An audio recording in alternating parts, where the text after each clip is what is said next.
2. Okay.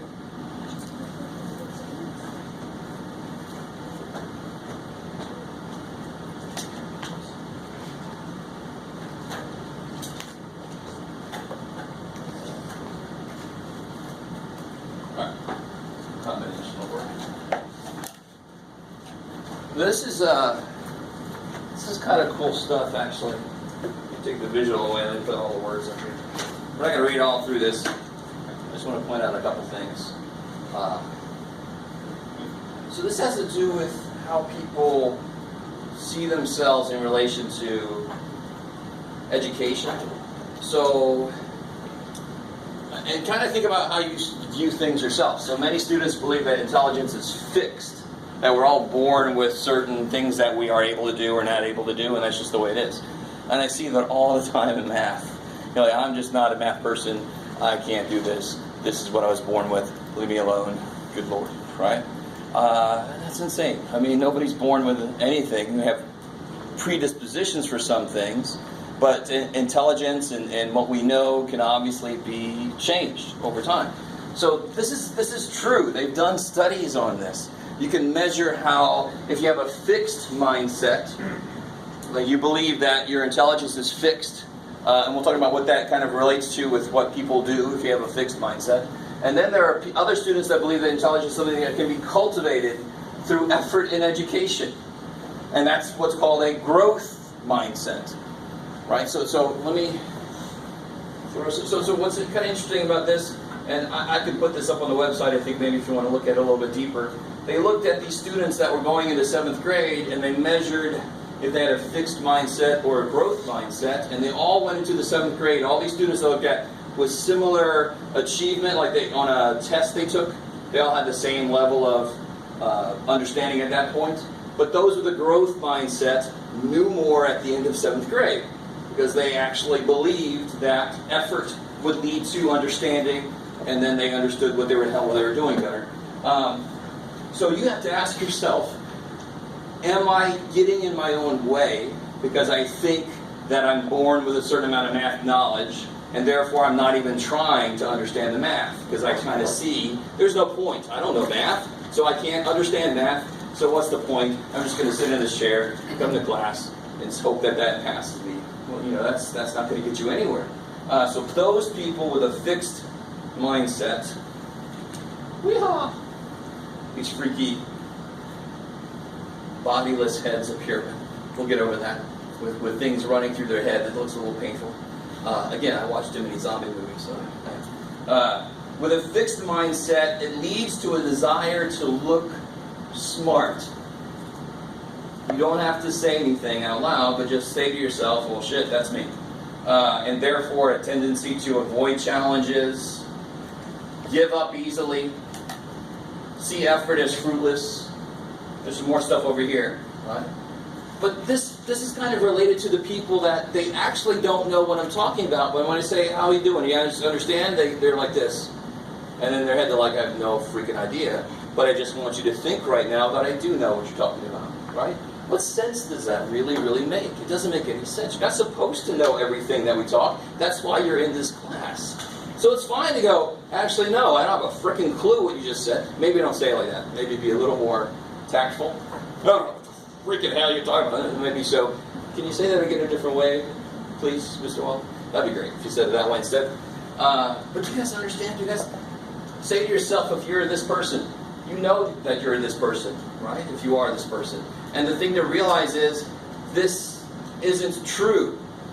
You have this perception, but it's not true. This is what's holding you back very often. Those people with a growth mindset, they have a desire to learn, they embrace challenges, they persist in the face of setbacks. So very often we'll try one problem, you don't get it, you're like, screw this, screw it. I'm sure you guys have experienced this. Where somebody with a growth mindset is like, all right, I don't know that yet. I don't get that problem. Maybe if I go to some more examples, it'll come to me. They don't give up as easily, right? They see effort as the path to mastery. Right? So again, any of you guys that are in sports or play a musical instrument, you know these things are true. Right? You know this is what it takes. You can't just be born and they slap you in the ass and you take a guitar and you're like, I'm a guitar player. Wow, baby, that's pretty good. Right? No, it doesn't happen that way. So again, fixed mindsets, they can't take criticisms. They ignore negative feedback. Whereas those with growth mindsets look at the criticism and they internalize it. They say, okay, I made that mistake, but now I know what I did. So they don't ignore it, they actually take it in. Those with a fixed mindset are threatened by the success of others. Now this is actually sort of a part of just being human. We all experience jealousy. We're all like, oh, that guy's good at everything with him. So that's a little bit, but you can still kind of instead find inspiration in the successes of others. Right? Somebody doesn't understand math, and then the next day they do, and you're like, well, you're lucky. No, maybe they worked their ass off. Maybe they were lucky. Maybe they just had a click moment, but more than likely they worked their ass off to understand what's going on. So my whole point with this is kind of a quick little overview, but studies have actually shown that if you just actually hear about this, it helps you get away from the fixed mindset and go towards a growth mindset. When you realize you have control over that, you make the choice about which mindset you want to have. It's crazy. Some of you guys are kind of with me. First you're like, all right, whatever you say, crazy man. But this is kind of neat. When I first heard about this, I mean, it made total sense to me. I think I was just lucky. I sort of had a growth mindset early on, especially with math. I was like, I don't know that, but I want to know it. You know. So some of us are kind of lucky we have a predisposition with an interest in certain things, but then that makes us feel like, well, then I'm not that kind of person because I'm this kind of person. Well, that's crazy. Everybody can know math better than they currently do. It's just easier if you have this growth mindset.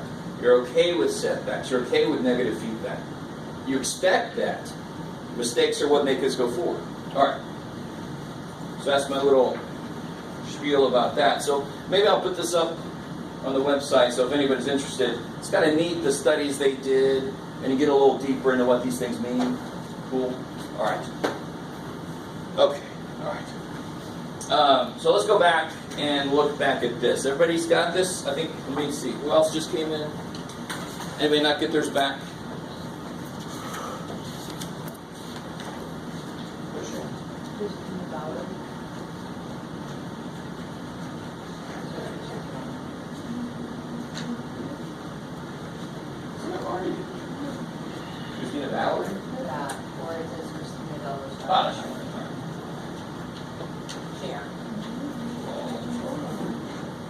Okay, so I think we had a few left to do. I'm going to start with a clean sheet of paper because the other one's all full of stuff. Good. All right. I think, you know, there was one person that wasn't here yesterday, so you can catch up with me on some of this stuff later. But try these out. So I think we left off. We didn't do this guy, or this guy, right? Where they go? There they are, Jeff. Good job, buddy. You know how to use a projector? I don't know. Obviously not. Okay. Were there any questions left over from what we talked about yesterday with the little review sheet? No? Okay. A lot of people left part E blank. And it's because fractions are obviously demons from hell. So we avoid them, right? I don't blame you too much, but I mean, it kills me. Anyway, all right, so we're going to talk about fractions some more. But you need to understand the basics. I think most everybody was able to do this one. Correct? And why were we able to do what we did here? What did we do here? I don't know, man, it was yesterday. You divide it by something. I think somebody said 12. But again, if you just divide by 2, and then they're both still even, you divide by 2. You just keep dividing until you can't anymore. Right? So here, I think yesterday somebody said divide by 12. Why can we do that? Why am I allowed to do that? They're multiples of 12. True, but why am I allowed to? I can't. If I have 12 minus 24, can I divide both of those by 12? Will it still be the same at the end? Do you see what I'm saying? Some of you guys are like, dude, what are you doing right now? I am not allowed to divide these by 12, am I? So why the hell am I allowed to divide those by 12? I think somebody just said it, because I'm doing the... It's a fraction, so it's got two sides in a way, like an equation does. So as long as I do the same thing, multiply or divide, the top and bottom, I actually end up with the same number. Because what's 12 divided by 12? 1. So I'm dividing this by 1. Is there anything I can't divide by 1? No, I can divide anything I want to by 1. It'll just stay the same. All right, I like it. Sometimes we go a little too deep into something. You're like, don't mess this shit up. I get this. All right. So, and the other way to look at this is I divided something on the top by the same thing that I divided something on the bottom by. Right? Just to overanalyze this. So over here, can I do anything with 15 and 28? Does anything go into both? Shit. Can I do anything with 21 and 20? Shit. But can I do something with 15 and 20? Why am I allowed to go diagonal? Because as long as one's on the top and one's on the bottom, I can reduce. So some of you guys, I gave you back your sheets, and you did correctly, but you kind of should have done it in the opposite order. You did 15 times 21 and 28 times 20. Got these remarkably disgusting numbers that you now would have to reduce to have it really be right. I'd much rather reduce first. Before the numbers get big, don't let them get big. Kill them now. Now please, dear God, not a lot of people did this, but you definitely don't cross-multiply. That doesn't make any sense here. Real quick word about cross-multiplication. What the hell is cross-multiplication? I don't know. The one time you can use cross-multiplication is if I had something like this. Then I could cross-multiply, right? If I have a fraction equals a fraction, then cross-multiplication works. And it's really just a shortcut of something else. So I'm going to talk more about that when we start solving equations. It makes absolutely no sense to cross-multiply because 20 is dividing. So why would you do 20 times 15? It doesn't make a damn bit of sense. So what goes into 15 and 20? 5. So if I divide by 5, I get 3. 4. What goes into... Now watch this, a little trick. I know these aren't hard numbers, but how far apart are 21 and 28? They're 7 apart, so maybe they're both multiples of 7. So if you're ever trying to divide two numbers, if you take the difference between them, it gives you a clue as to what might go into both of them. It's kind of neat. Sure enough, 7 goes into both. 7 goes into 21. 3. 28. 4. Now here's where we got a little freaked out, but 3 times 3, 9. 4 times 4, 16. And I know I'm done because I reduced it already. I reduced it as far as I could already. So I know I can't go any further. Oh, Anthony.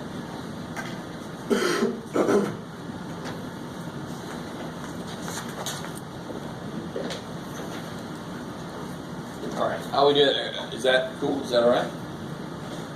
So a lot of guys skipped it, which kind of sucks for me because then I'm like, I don't even know what you would have tried. Right? So that's why you always want to try something, because you never know. Maybe it's right and you think it's wrong. At least give me something to work with.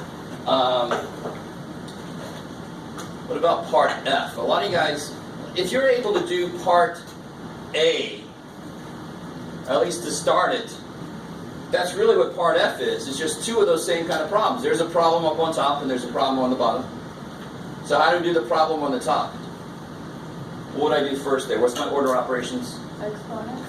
I would do exponents first. So 25 minus 2 times... 9. Beautiful, because 3 times 3 is 9. So some of us put 6 there. That's the brain. You got to say no brain. No. It's 3 times 3 is 9. Cool. What's 6 squared?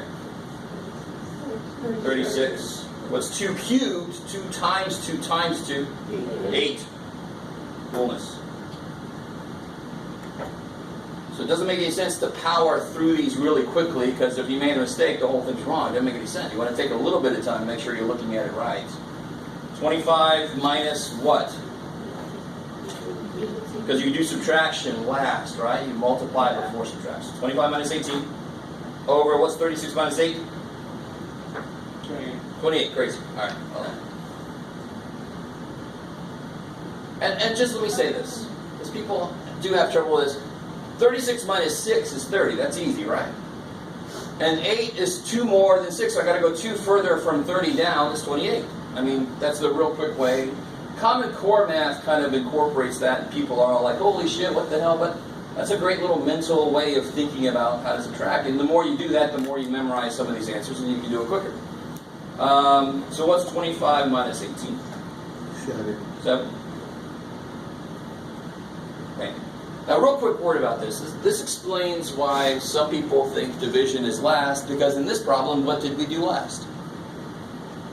What did we do last? What's the last thing we did? We divided last, right? We reduced, but that was the division part, right? Why did we divide last? And in general, division is not last, is it? It's in the middle. And then os, right? The os is at the end. Does that make sense? Sorry. If I wanted to rewrite this in one line, I couldn't. If I wrote this, can somebody tell me why this is wrong? You guys see how that sort of almost says the same thing? But it totally doesn't. That's a completely different problem. Why? What's being divided? What's dividing in the original problem? The bottom. Yeah, the whole top divided by the bottom. Here, what's being divided? Just the 6. This divided by this. Yeah. That ain't the same problem, then is it? So this long division bar hides something. There are parentheses here and here. So when I write the long-ass division bar, that sort of means this. We sort of forget that. And that's, I think, why people think division is last, because it would be last if it looked like this. What makes it last when I write it in a single line is these. That's the top, bam, bam, that's the bottom, bam, bam. Now these would be first, right? Inside here, parentheses. Do you guys? I know some of you guys are like, yeah, I know that shit. All right, sit there and enjoy it. This is for the people that don't know to look at it like that. Right? I like it. So if I was to try to put this in the calculator to check my work maybe, I'd have to put it in like this. I need the parentheses, or else the calculator is going to do what I put in and give me the wrong answer. It's not the calculator's fault. It's my fault as the human. It's on me to put it in there right. Okay. So I should end up with 1/4. And yes, I will take off, not a crazy amount of points, but if you don't reduce a fraction at the end, it's technically wrong. So, make sure you reduce.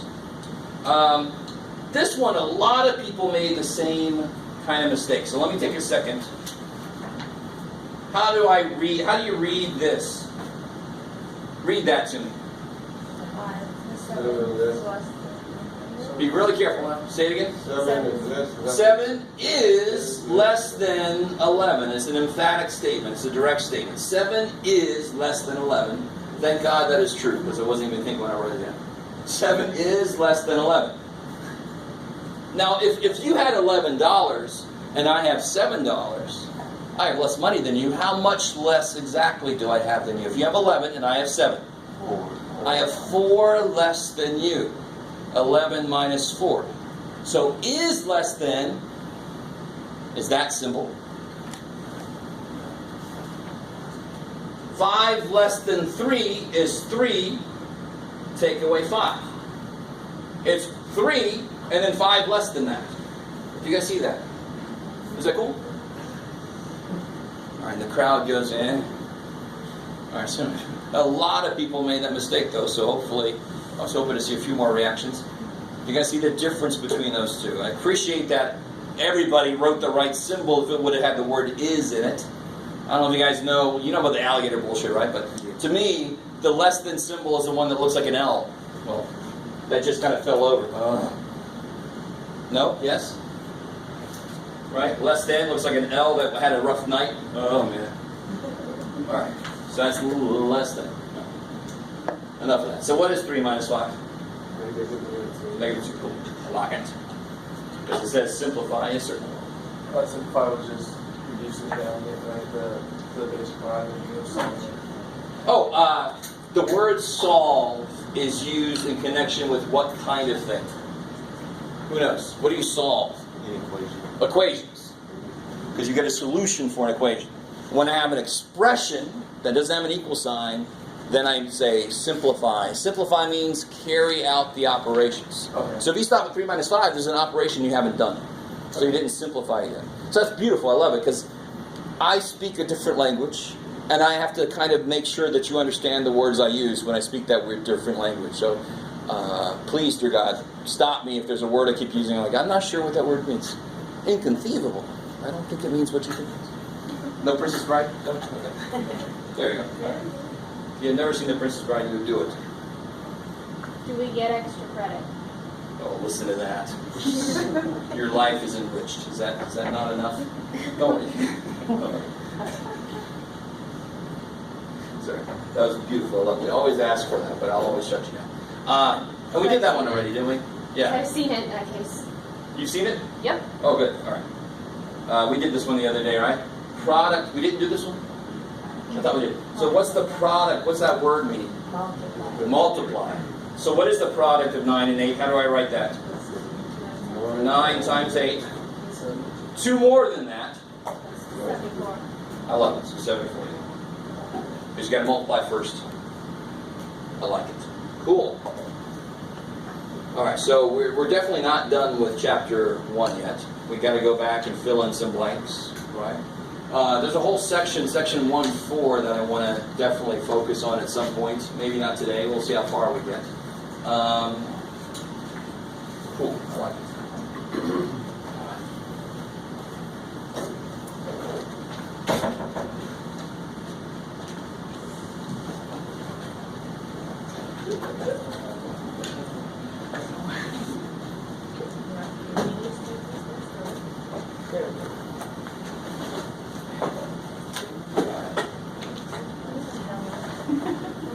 Yeah.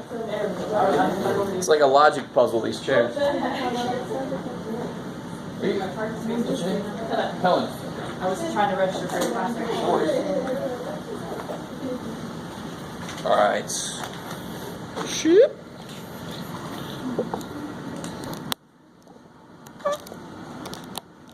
Well, that's really swing you out here. There we go.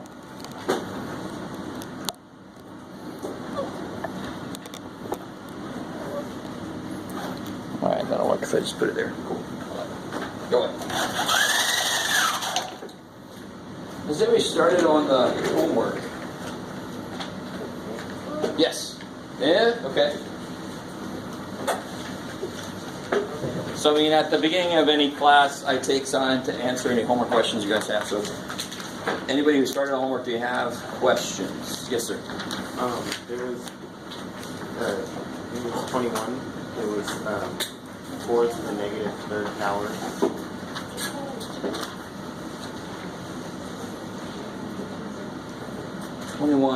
Oh, in 1.6? Yes. Okay. 73. All right, so that's the section we have to, I haven't directly done that yet. Okay. So hold on to that question. Negative powers are freaky. Any other questions from homework? All right, okay. So, I mean, the 1617 are 2 sections I wanted to come back and address specifically. Right now, you could certainly start on the review section, because that goes through the other sections, which most of them are just review of what you should know already. Let's get into exponents. And, you know, by the way, just to remind you guys, tomorrow we're going to take a little field trip, right? To see where some of the hot spots are, the tutoring centers, my office, all that kind of stuff. Next week we're going to, at some point, get into talking about some statistics ideas, right? So this class is going to be kind of a mishmash of algebra and then how it leads to statistics. So we'll do a little back and forth between the two. This is not going to be a pure algebra class. Right now it has to be, just so I can see where everybody is before I start talking about freakier ideas. Yeah? Oh, did you not get a copy of it? Yeah, I did. Oh. So all the problems, yeah, all the problems that's listed, that's the assignment. Yes, oh yes. All right.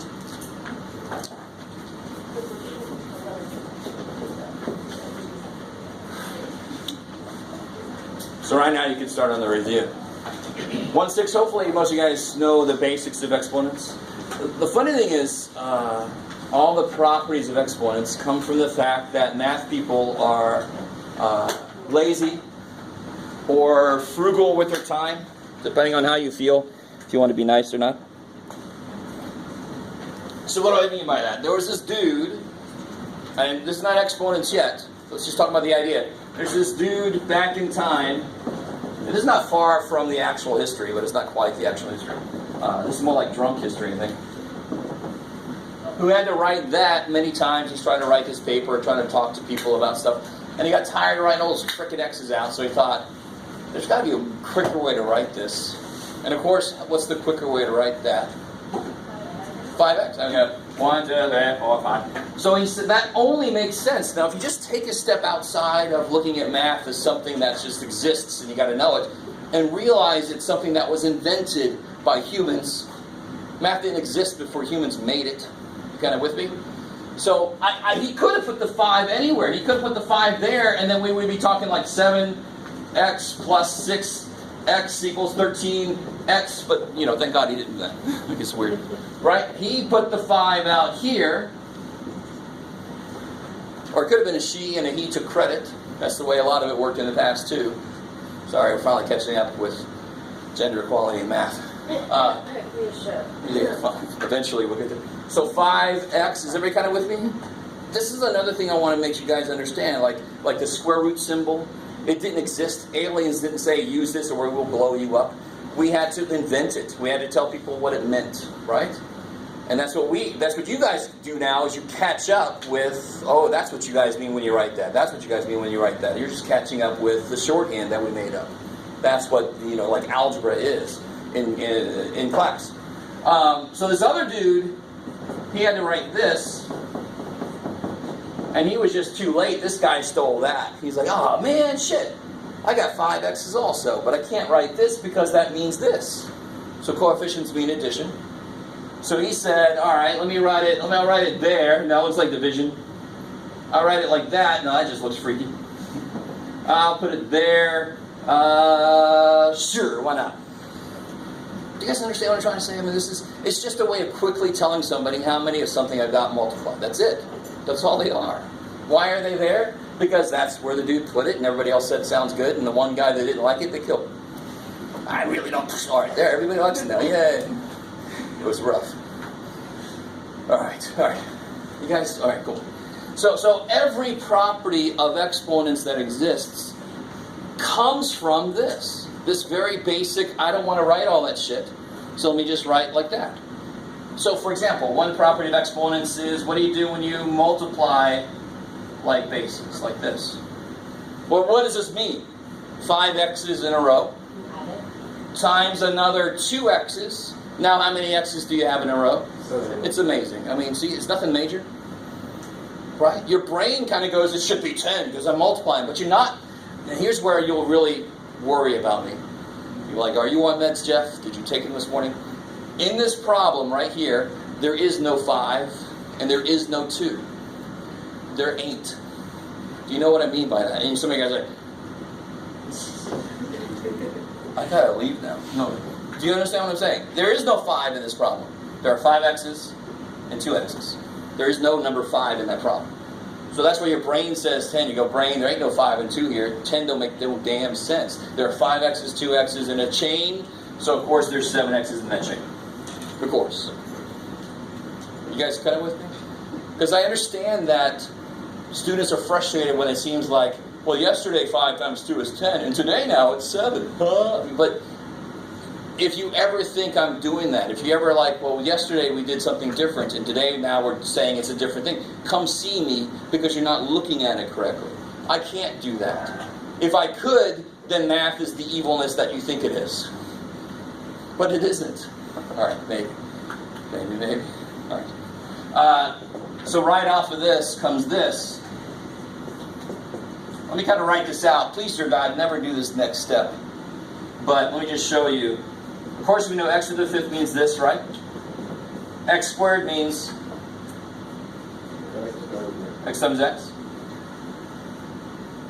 So when I divide thing, it kind of makes sense. When I multiply, I add. So when I divide, I'm probably going to subtract. And this is why, when I divide, I do lose a couple x's. So how many x's are left alive? 3. So never do this bullshit. 5 minus 2 is 3. It's crazy. So don't do that step. But this step is why it works. I like it. So here you're adding more links to the chain. Here you're cutting links off of the chain. I like it. Because exponents are based on multiplication, so when I divide, I lose some of them. Maybe. Okay, cool. Some of you guys are really, really bored. Cool, enjoy that feeling right now. Later you won't be. I'm building up to the negative, by the way. We're getting there. So what about this here? To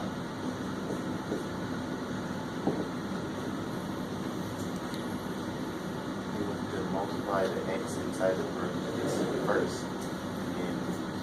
See, you can't really do inside parentheses because what's x squared?